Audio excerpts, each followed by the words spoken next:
Marvel Snap Patch Day. We've got some new features rolling out that we'll cover at the end of the video, as well as updates to text boxes on 8 different Marvel Snap cards. In my opinion, 4 of these are very likely to impact competitive play, and the other 4 could go either way, but are probably non-changes. Let's go ahead and dig out into the details and show you what I mean.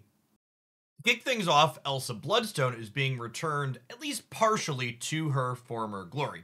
She will now be a 3 energy, 3 power card who impacts every location on your side of the board. Whenever you fill any of them, the card filling that location gains +2 power. In addition to moving to 3 energy and back to a global effect, the timing window on Elsa's effect is changing back to what it was when she first released, which is specifically it gets applied to the card while it's still face down, filling in the 4th spot in any location on your board. While this is a minor distinction overall, it's really important for cards that start as that 4th card in your lane, but end up after fully being played, having that no longer be the case. The most direct examples of this are cards that return things to your hand, such as Beast or Falcon, as well as Spider-Man, who jumps away from that 4th spot after you play him out. This change means that these cards will get buffed before their effects applied, making them better with Elsa than they are currently. Technically speaking, this isn't an all upside change though. For example, if you have Elsa in a path and then you play out Brood now, Brood's going to flip up filling your path, but because that path wasn't filled when the Brood was initially staged face down there, it will not get the bonus from Elsa like it currently does. Overall, I'm really glad to see Elsa going back to a global effect, as this version of Elsa powers up a number of decks that I really enjoy playing that fill the board up, especially with cards like Mysterio. The base energy to power output on this Elsa is quite good, offering 9 points worth of stats for just 3 energy if you manage to fill every location on your board by the end of the game. She also threatens to scale up even larger than that if you combine her with cards that bounce back to your hand, like Kitty Pryde or Beast or Falcon, or things that can move out of your lane, such as Jeff or Vision after the fact. Our next rework slash buff this week comes to Meek, a card I'm honestly a little surprised to see get a power level increase since this card's already performing so well. I think this change is decidedly a power level increase. Meek's new text box will now say, when you discard a card, this gets +1 power and can move next turn. Second notes that they're making this change for a couple of reasons, the first of which is that Meek's previous text box had unintuitive and often frustrating interaction with cards like Invisible Woman, Dracula, and Black Cat that specifically were causing cards to be discarded outside the normal turn sequence, thus not buffing the previous version of Meek. They will now buff this version and give you the option to move him the following turn should you choose. The other bit of frustrating with Meek is that having your card jump to a location that you don't want it to be is not a happy experience, and Meek giving you fine control over this, Second Dinner acknowledges, is going to be a sizable buff to this bug. From my perspective, I'm inclined to agree that the old version of Meek was often frustrating and annoying at times when you were playing with it, and I'm excited to give this version of Meek a try with cards like Kraven, since you could controllably move it in and out of Kraven's path a couple of times over the course of a game. That being said, Meek in MODOK specs specifically gets quite large as is, and I'll be interested to see if perhaps he gets a point of starting power shaved off in a not too distant OTA now that we have more control over where this big stat line 1 drop ends up at the end of the game. Our next change is technically a side grade, but on average, I think it's a downgrade for the Mad Titan. Timestone's new on reveal effect will now say, draw a card and give it -1 cost. Second Dinner starts off their justification for this change by noting during Blob Winter, they wanted to really examine what was making these Thanos decks tick and keep them on top, and they came to the conclusion that Timestone really stood out as a warping presence in the deck that let them capitalize on playing out multiple powerful 5 and 6 energy cards over the course of the game. They go on to say that they've decided to weaken this angle of Thanos' power considerably, not wanting him to be the default best way to ramp out multiple powerful top-end cards in Marvel Snap. They also go on to acknowledge that this change is expected to do some damage to Thanos' performance, and if after the dust settles he ends up being not truly competitive, they'll consider adding stats back into his kit somewhere else, such as perhaps restoring Soul Stone to drawing a card like it did in previous seasons.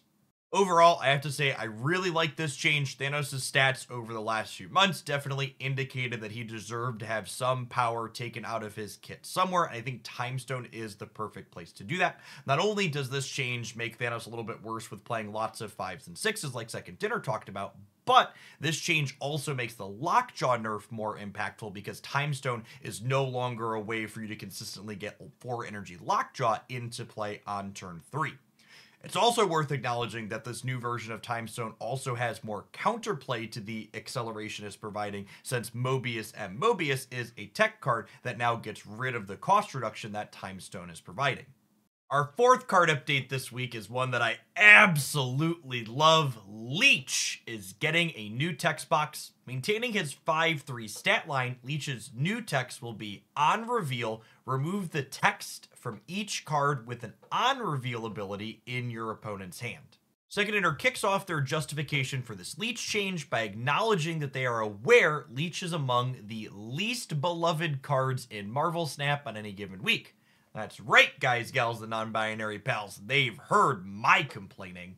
They then go on to say that Leech has served a meaningful role as a check for various shenanigans people can get into in the endgame. However, as Marvel Snap's designs have matured and more cards have been added to the game, they've implemented a number of interactive, proactive designs that fill some of the roles Leech was previously responsible for, citing specifically the addition of cards such as Echo, Mobius and Mobius, Shadow King, Kairia, and Supergiant, while also indicating that they have more cards coming down the pipeline that'll serve a similar role to Leech's old design. Thanks to these many additions giving players a diverse range of ways to interact with endgame shenanigans, they want to try restricting Leech to impact a narrower band of cards. Specifically, they have in mind Leech is going to counterplay on reveals directly, giving you access to cards to stop things like Shang-Chi and Legion and Hela, among other things that people try to do with on reveals on that last turn of the game. As someone who's been one of Leech's biggest critics over Marvel Snap's existence, I gotta say, I really love this new design for it. I think kind of focusing on the types of cards that it's providing counterplay against is good, and it makes the design far less toxic and obnoxious when it's not just this generic tech catch-all wiping the text away from everything you can do in those final important moments of Marvel Snap. If anything, I think I'm actually a little bit surprised that they left Leech with a 5/3 stat line, given that this new ability is a little bit more narrow and specific and has more counterplay to it. I wouldn't be surprised to see Leech gain some points of power to make up for this at some point in the future, but I think this is probably a fine starting point for a redesign to this tech card. Our next minor rework in the patch is a strict upgrade to Baku. His new tech says at the end of the game, this jumps from your deck to your lowest power location that isn't full. While it's definitely a strict upgrade from his old effect where he jumped to a location at random, I'm skeptical that Baku is playable with this change. There's still a pretty incredibly low chance that Baku is going to be left in your deck at the end of the game, and then probably an even lower chance that the 2 points of power he's going to provide can swing the game. I kind of wonder why they didn't change him to the new Angel templating where he could also jump from your hand. I think there's a good chance that could maybe make him playable, and I'd be surprised if it put him over the top. Hopefully he gets considered for that in the future when this change likely doesn't have an impact. Our next two changes come to a group of cards that Second Dinner has been carefully sculpting, trying to get into a playable state. The first of these is Mantis, who will now be a 2/2 with the on reveal. If your opponent played any cards here this turn, copy one of them into your hand. Something noteworthy about this new Mantis design is that it is more powerful if you're going second on the turn you play it to copy something, because if you go second, you copy any final modifiers a card has. A clean example of this is if your opponent's going to Venom a location, if you go second with Mantis into that Venom location, you're going to get the fully statted powered up Venom back to your hand as opposed to the base 3 power one. This new Mantis also technically has synergy with something like Daredevil, so that could maybe be an interesting deck building requirement around it. Our next cheap card generator getting a change is Cable, going back down to a 2 energy cost with Mantis's change, but getting a 3rd point of power from his original stat line. He's definitely a better card at 2 than 3, but I'm skeptical that he's meaningfully better than other things like Sentinel, Mirage, or even the upcoming Valentina in this 2 energy generator card slot. Finally, we have a minor change to Yondu. His on reveal will now always destroy the lowest cost card in your opponent's deck. While I think this is technically a downgrade in the abstract, it is noteworthy that this gives a meaningful synergy with a card like Cable, where if you're destroying their cheapest cards, then Cable's more likely to grab a meaningful play from their deck afterwards. It's also noteworthy that Yondu destroying the lowest cost card technically now makes him a hate card into things like Pixie as well as Mr. Negative that are shuffling lower cost onto cards in their deck. That being said, I don't know that I really meaningfully expect this to move the needle on Yondu, but I think it probably isn't worse than it was before. All in all, I gotta say I'm pretty happy with all the changes that we got here today for card updates. We have Meek and Elsa Bloodstone that are meaningful power level increases to existing already pretty playable cards. We got a meaningful downgrade to Thanos that certainly needed it. Leech is no longer the toxic green obnoxious character it's been for the entirety of Marvel Snap's lifespan up until this point. And we got 4 changes to cards that might not still be playable, but they were definitely bad before, and the changes to them in this patch certainly has a chance to make them better, which is exciting and worth exploring in the short term at the very least. In addition to the 8 card changes we just reviewed, today's patch also has a number of features from Marvel Snap's roadmap earlier this year that are now available, starting with the Graveyard feature. You'll now be able to click on the destroyed and discard sections under your player portraits in the game to see a representation of the cards that have been discarded or destroyed over the course of that game. You will now be able to undo having pressed the end turn button, including in that time window after your opponent snaps you where the turn extends and you realize you should make a different play if your opponent has raised the stakes of the game. Marvel Snap's custom border color implementation also is being added in today's patch, meaning that if you've upgraded a card through an infinity split, but you prefer all of your cards to have a purple or orange or red border under that, you'll be able to adjust that card back down to match aesthetically with everything in your deck as you would like it to be. Finally, today's Snap patch is adding the Gold Pass as a new spending option for minnows and whales alike. The Gold Pass will cost 5 USD and give you 300 gold immediately, as well as the ability to claim 50 additional gold every single day that you log in for the next 30 days.